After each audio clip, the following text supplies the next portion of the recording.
School की शुरुआत की गई है। मैहर के बदेरा के शासकीय उच्चतर माध्यमिक विद्यालय में बच्चों को कोविड-19 के नियम को पालन करते हुए 50% तक बच्चों को बैठाने की व्यवस्था की गई। स्कूल के प्राचार्य कैलाश प्रसाद द्विवेदी ने जानकारी देते हुए बताया कि हमारे द्वारा शासन की समस्त गाइडलाइन का पालन किया जा रहा है। बच्चों को निःशुल्क मास्क बांटे गए हैं। कक्षा में जितने छात्र आते हैं उतने ही बैठाए जा रही है। मैहर से बाला प्रसाद साहू की रिपोर्ट। 17 महीने बाद स्कूल खुली है, कैसा लग रहा है आपको? बहुत अच्छा लग रहा है हमको। घर में बोरिंग टाइप थी, लेकिन हमको बहुत अच्छा लग रहा है स्कूल 17 महीने के बाद। तो जैसे लॉकडाउन में घर पर थे तो पढ़ाई कैसे होती थी आपको? वही मतलब ऑनलाइन क्लासेस चलती थी, वही ग्रुप में भेज देते थे सर लोग। शासन के दिशा निर्देशानुसार इस समय 1 सितंबर 2021 से कक्षा 6 से कक्षा 12वीं तक के सभी कक्षाओं का संचालन 50% क्षमता के साथ अनुसार किया जाना है। इसमें विद्यालय के नामांकन को ही कुल संख्या मानी गई है और उस संख्या का आधे संख्या में बच्चे आ सकते हैं। मतलब 50% उपस्थिति होना चाहिए, उससे ज़्यादा नहीं होना चाहिए।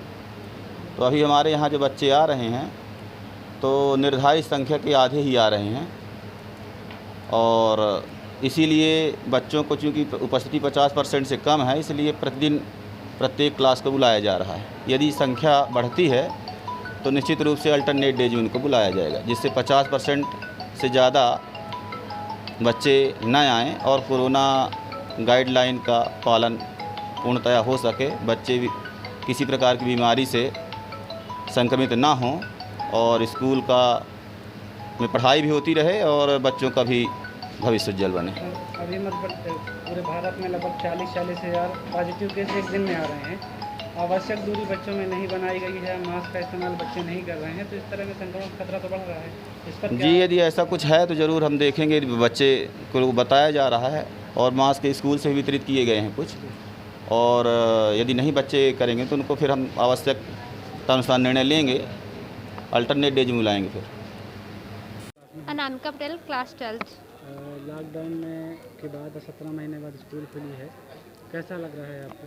हमें बहुत अच्छा लग रहा है 17 मई के बाद स्कूल आने से। यहाँ आने के बाद जो लॉकडाउन में आप लोगों की पढ़ाई कैसे होती थी, कैसे करते थे आप?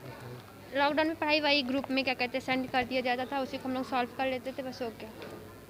तो स्कूल में पढ़ाई ज़्यादा बेहतर हो रही है, ऑनलाइन की क्लास ज़्यादा खुश थी? स्कूल पे ज़्यादा बेहतर पढ़ाई हो रही है, ऑनलाइन पे ज़्यादा वैसे नहीं अच्छे समझ में आता था। 6 से 12 के लिए है। पहले तो 9 से 12 में 2 दिन 10वीं के लिए, 2 दिन 12वीं के लिए और 1 दिन 9वीं के लिए निर्धारित था।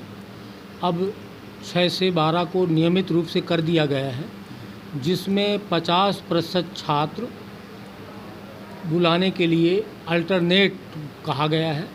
उस पर भी प्राचार्य और वहाँ का लोकल प्रबंधन अपने विद्यालय की जगह और परिस्थिति को देखते हुए छात्रों की संख्या को सीमित या कुछ परिवर्तन कर सकता है। यदि कमरे में पर्याप्त दूरी, एक बेंच में एक को बैठाएं और कमरे में क्षमता कम है तो छात्रों की संख्या को और नियंत्रित किया जा सकता है, जिससे कोरोना संबंधित गाइडलाइन या संक्रमण की संभावना को कम किया जा सके। तो ये प्राचार्य और वहाँ की परिस्थितियाँ, विद्यालय की कमरे का साइज़, ये सारा जो है वहाँ के लोग तय कर लेंगे। यहाँ की जो समस्या, जैसे बच्चे बैठ रहे हैं तो उनमें लगभग दूरी क्या होनी चाहिए? दूरी लगभग 3 मीटर का है, तो एक बेंच में एक को बैठाएं और पीछे दूसरी बेंच में बिठाएं। इस प्रकार से सावधानी बरतें और कमरे के अभी हम लोगों ने देखा है कि एक बेंच पर 2-2 बच्चे हैं और सटकर बैठे हुए हैं, बहुत सारे बच्चों ने मास्क नहीं लगाया है। तो ये सुधार प्राचार्य महोदय उसको देखेंगे, कमरों में जाकर निरीक्षण करेंगे और आवश्यक गाइडलाइन और मार्गदर्शन देके सुधार कराएंगे। क्योंकि मध्य प्रदेश पूरे भारत में एक दिन में 40-40 हज़ार पॉजिटिव केस आ रहे हैं। हाँ जी, हाँ, उसमें इसके बाद भी ये लापरवाही बढ़ती जा रही है, कहीं ना कहीं बच्चों की। हाँ नहीं, गाइडलाइन का पालन किया जाना बहुत ज़रूरी है और मैं प्राचार्य जी से आग्रह करूँगा कि वो कमरों में जाकर निरीक्षण करें और कमरों की क्षमता के अनुसार ही छात्रों को बुलाएं और उनको बराबर दूरी दे करके बिठाएं और मास्क वगैरह लगाएं। इसी के साथ इस बुलेटिन में आज के लिए फिलहाल इतना ही। नमस्कार।